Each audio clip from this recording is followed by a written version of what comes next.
Ha avuto un grande eco la manifestazione fatta a Roma dalle TV locali appartenenti all'AREA, Sindacato Nazionale di Radio e Televisioni. Sono state tante le adesioni ricevute sia dalle varie forze politiche e sociali, sia da movimenti e sindacati, in particolare la presenza della Lega con la sottoscrizione di un emendamento che dà la possibilità di usufruire dei prossimi fondi destinati ai ristori del Covid-19 alle emittenti che hanno lavorato anche durante la pandemia, che hanno svolto il loro dovere di informare la gente che stava a casa, ma che non hanno ricevuto neanche un euro di ristoro. Ci arriva notizia che anche parlamentari di 5 Stelle hanno presentato un emendamento in tal senso, pervenutoci dalla parlamentare agrigentina onorevole Rosalba Cimino.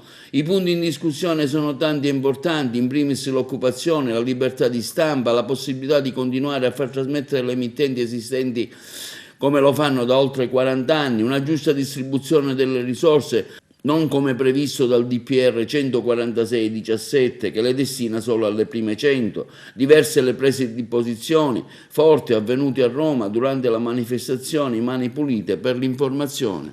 Perché siamo qui? Perché lo dicono il nostro motto, cioè mani pulite sulla comunicazione. Perché mani pulite sulla comunicazione? Perché in questi anni le mani si sono sporcate e sono stati in tanti a sporcarsi le mani in questo settore. Ci hanno tolto le frequenze, ci hanno tolto le provvidenze di editoria, ci hanno tolto i canali, ci hanno tolto tutto e quindi qualcuno sicuramente si è sporcato le mani. Noi vogliamo ricostruire questo settore cominciando da oggi con mani pulite.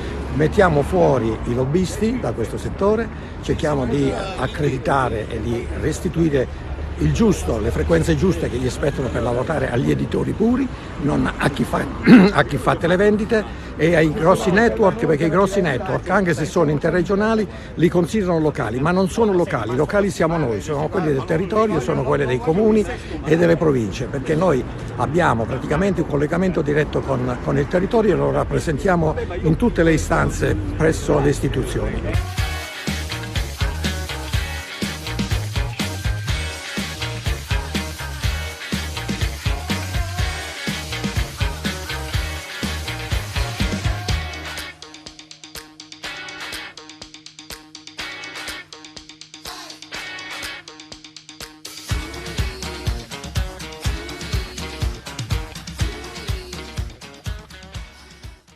Salviamo anche voi. Sì. Mettere mano a quel regolamento non è facilissimo perché si scatenano tutta una serie di veti incrociati, contrapposizioni, chiamano, però porre invece il problema in questi altri termini, cioè di sostegno anche a questo mondo delle radio.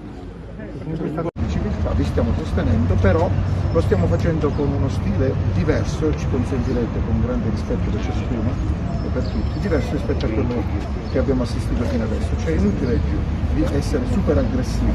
Comprendo il dolore dei piccoli, perché ovviamente quando uno si fa male grida, però io penso che ci siano tante buone opportunità per poter raggiungere questo risultato. La nostra presenza qui è una prova concreta in questo senso.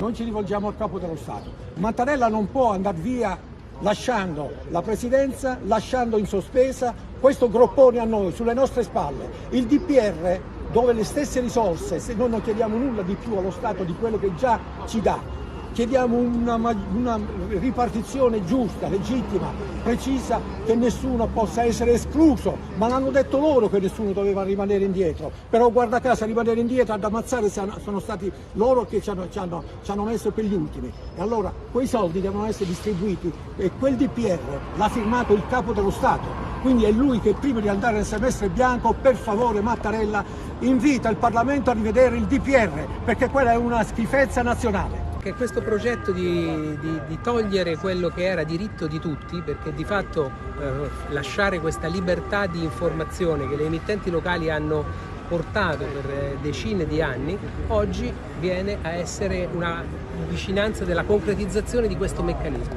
Si è cercato prima di tutto di usare fondi pubblici in maniera distorta, dandone tanti a poche aziende vicine ad ambienti della Confindustria e togliendoli, non dandoli pochi, totalmente togliendoli ad altri soggetti che hanno fatto un lavoro serio per decine di anni, appunto. Questo progetto sta andando quasi a segno, perché la politica non ha voluto ascoltarci per anni. Mi sto interessando a questo tema.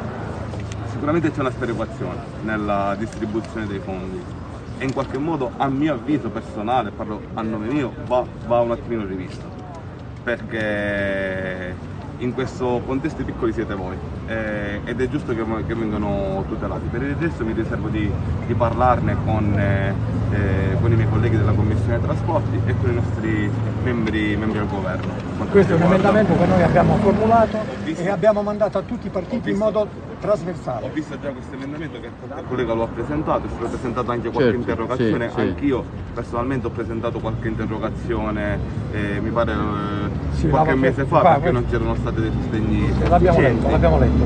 Però continueremo a supportare la questione per quanto mi riguarda. Il mondo giornalistico come segue la vostra vicenda, questa vicenda? Ma devo dire che da collega di molti altri impegati nei giornali e televisione sono abbastanza, diciamo così, anche sorpreso negativamente, nel senso che, ricordiamoci bene, qui non è la difesa di proprietari di televisione, qui è un problema di occupazione. Consideriamo che abbiamo 700 colleghi che lavorano nelle piccole, medie radio e televisioni in tutta Italia, che rischiano da un momento all'altro, per una serie di provvedimenti assurdi, no?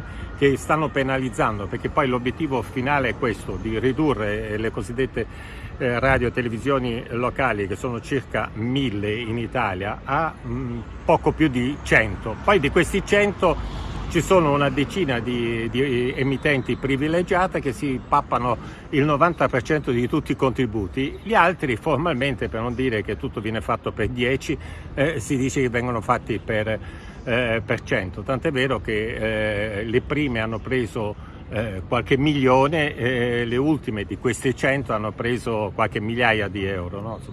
Quindi mi sorprende che fino adesso l'Ordine Nazionale dei Giornalisti non sia intervenuto, mentre sono intervenuti alcuni ordini regionali, ed è un problema che riguarda tutta la categoria. Riguarda anche i giornali locali, i giornali che vengono distribuiti gratuitamente e che non ricevono contributi proprio perché paradossalmente perché vengono distribuiti gratuitamente. Ecco, questo è un po' il problema generale. Mani pulite nella comunicazione.